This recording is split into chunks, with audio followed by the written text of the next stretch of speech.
कधीच नाही चुकणार तुमचे फेवरेट टीव्ही शोज झी5 सोबत, तेही एकदम फ्री। या दादा आपणहून सगळ्या घरावरचो हक्क सोडला ना। खोटा आहे। त्यांना कोर्टात खेचण्याची, त्यांच्या नावे नोटीस काढण्याची धमकी दिली गेली आणि म्हणून ना इलाजाने दादा खोतांना घराच्या बाहेर पडावं लागलंय।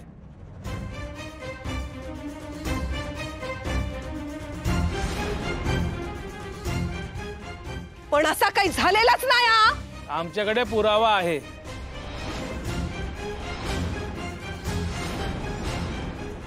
पुरावा?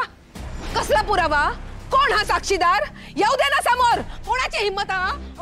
काहीतरी उगाच आपला बरळायचा काय? तुम्ही यांना ओळखतच असतान।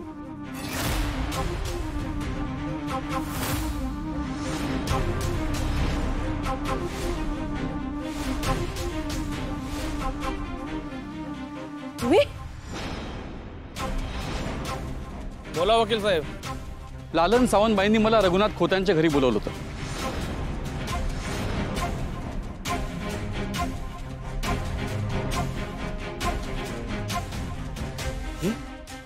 लालन सावंत को? अरे लाली ती लाली। हो नाव एवढा चांगला, पण वागणा बघ। लालीने तुम्हाला कशाला बोलवलं होतं? घराच्या वाटण्या करण्यासाठी।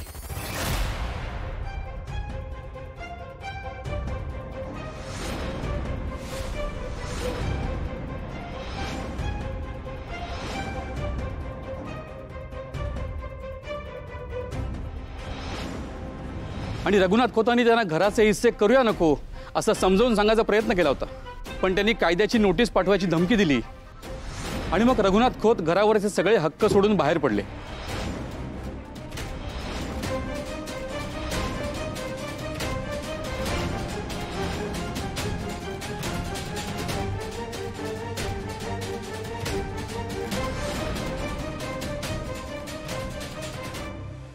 काय रे, माझ्याकडनं फी घेतोस आणि दादाच्या बाजून साक्ष देतोस काय?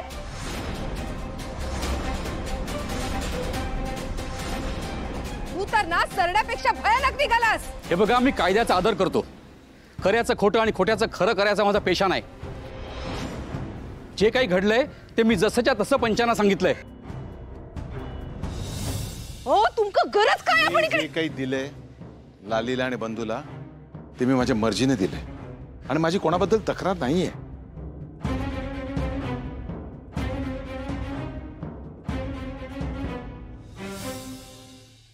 हे बघा रघुनाथ खोत, भावकीच्या वादात कोणावरही अन्याय व्हायला नको आणि म्हणून तुम्ही वगळता आमचा असा निर्णय झालाय की तुमच्यावर अन्याय झालाय।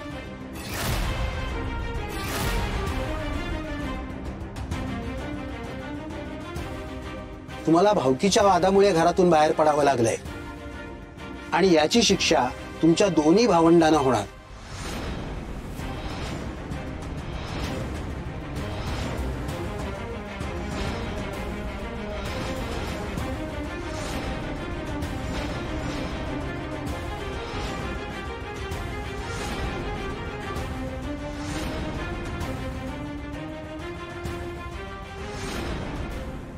तुमच्या बाबतीत गोष्टी थोड्या वेगळ्या पद्धतीने घडल्या, पण शेवटी तुमच्यावर घर सोडण्याची वेळ आली हे सत्य नाकारता येत नाही। तुमच्या घरासाठी कायदा एक आणि सगळ्या गावासाठी कायदा एक असं होणार नाही। तुम्हाला बेघर करणाऱ्या तुमच्या दोन्ही भावंडांना नियमानुसार शिक्षा होणार। हो,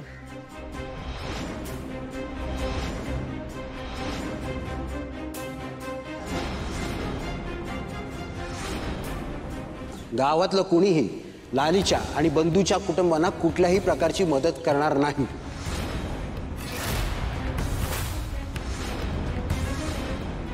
त्यांच्याशी कुठल्याही प्रकारचा संबंध ठेवणार नाही।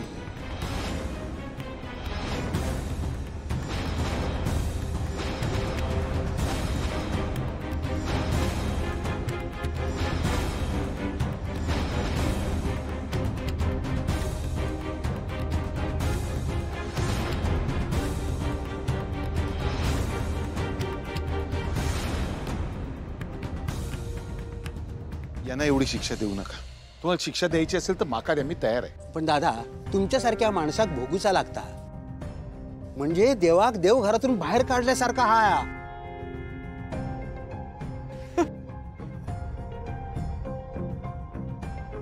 पण आमची खरंच काही तक्रार नाही. हा बघा, जा काही घडता ना तर दायचेच्या आणि ह्यांच्या इच्छेनुसारच घडता.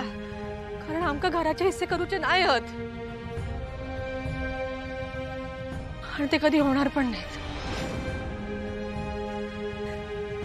पण म्हणून काय याचा अर्थ हे आपल्या भावंडांवर नाराज आहेत तर असं पण नाही होत. आम्ही खय घर सोडून गेला, मांगरात असते राहतो तर आपण तर घराचा हिस्साच हा. उमा, हे बघा, तुमच्या निर्णयामुळे आमच्या भावंडांमध्ये गैरसमज निर्माण होईल. मी हात जोडून तुम्हाला विनंती करतोय, तुमचा हा असहकाराचा जो निर्णय आहे तो कृपा करून मागे घ्या. मी विनंती करतो.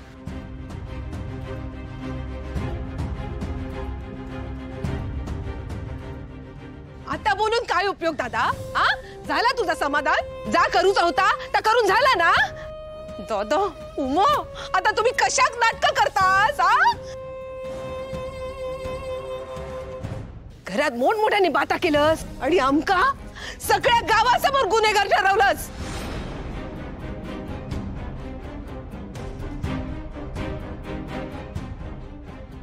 आणि जर तुमच्या माफी मागण्याच्या नाटकात फसून पंचायत जर त्यांचा निर्णय बदलणार असतात ना तर माका त्यांची मेहरबानी नको.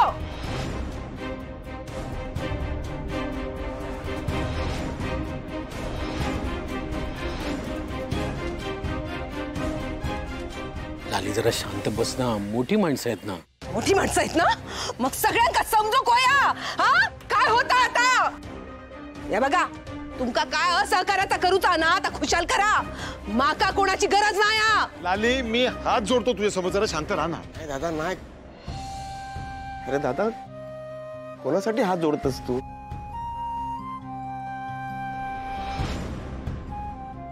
जिका तुझ्या प्रेमाची कदरच नाही हा, त्यासाठी.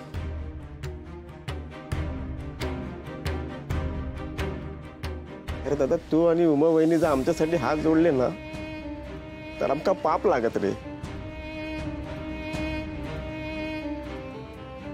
ता पाप डोक्यावर घेऊन फिरण्यापेक्षा गावकऱ्यांनी दिलेली शिक्षा माका मान्य. बंधुभाऊ,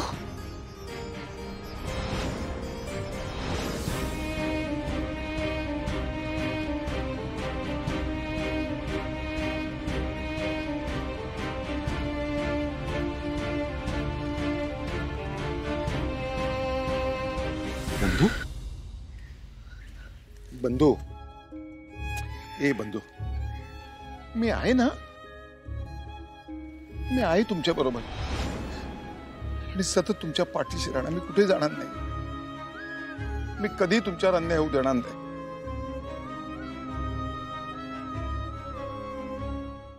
झी5 ॲप डाउनलोड करा आणि पहा सर्व एपिसोड्स एकदम फ्री.